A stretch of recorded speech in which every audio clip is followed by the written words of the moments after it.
मैं हूं आपके साथ रश्मि। बिहार के शिक्षा विभाग में अब बड़ा बदलाव किया गया है। बता दें आपको कि कक्षा 1 से लेकर 12वीं तक में शिक्षकों की जो बहाली की जाती है, इस बहाली प्रक्रिया में कुछ बदलाव किए गए हैं और नई नियमावली लाई गई है। अब ये नए बदलाव क्या हैं कि क्या कुछ फैसला जो है वो शिक्षा विभाग की तरफ से लिया गया है, इसकी पूरी जानकारी आपको डिटेल्स में बताते हैं।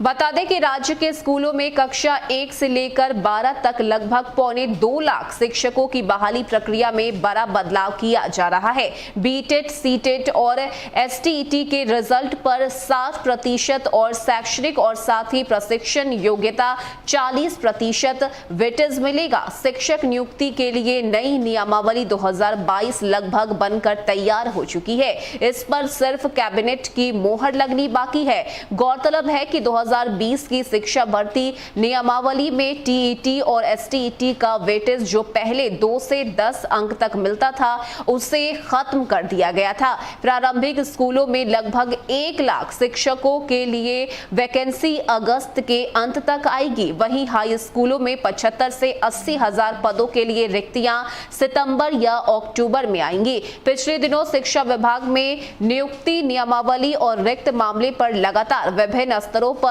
मैराथन बैठक होती रही और आगे अगर हम बात करें तो कक्षा 1 से लेकर 5 तक मैट्रिक, इंटर और प्रशिक्षण के कुल प्राप्त अंकों के योग को 3 से भाग देने पर कुल मेघा अंक जो है वो आएगा और इसका 40% निकाला जाएगा। बीटेट या सीटेट के कुल अंकों का 60% निकालकर दोनों को जोड़कर फाइनल मेधा सूची जो है वो बनाई जाएगी। कक्षा 6 से 8 तक स्नातक और प्रशिक्षण के कुल प्राप्त अंकों को 2 से भाग करके देखा जाएगा और जो अंक होगा इसका 40% निकाला जाएगा। फिर टीईटी के कुल अंकों का 60% निकालकर दोनों को जोड़कर फाइनल मेघा सूची जारी की जाएगी। तो वहीं कक्षा 9 से 10वीं तक की अगर हम बात करें तो स्नातक और प्रशिक्षण के प्राप्तांक जो अंक होंगे उसमें 2 से भाग कर दिया जाएगा और उसका 40% निकाला जाएगा और फिर एसटीईटी के अंकों का 60% निकाल दोनों को जोड़ मेघा सूची जारी की जाएगी।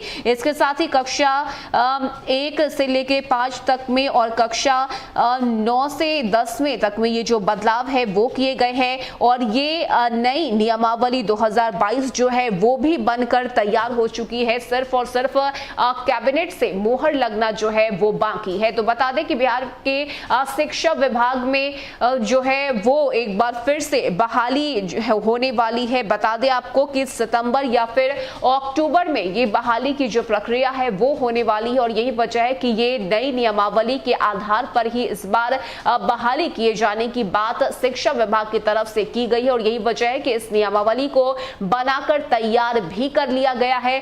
सिर्फ और सिर्फ कैबिनेट के मोहर लगने के बाद इसे बिहार में नए सिरे से लागू कर दिया जाएगा, जिसके बाद कक्षा 1 से लेकर 12वीं तक के शिक्षकों की जो बहाली होगी वो इसी नई नियमावली के आधार पर की जाएगी, जहां पर टीईटी, एसटीईटी अंक पर 60% और साथ ही एकेडमिक को 40% जो वेटेज है वो दिया जाएगा।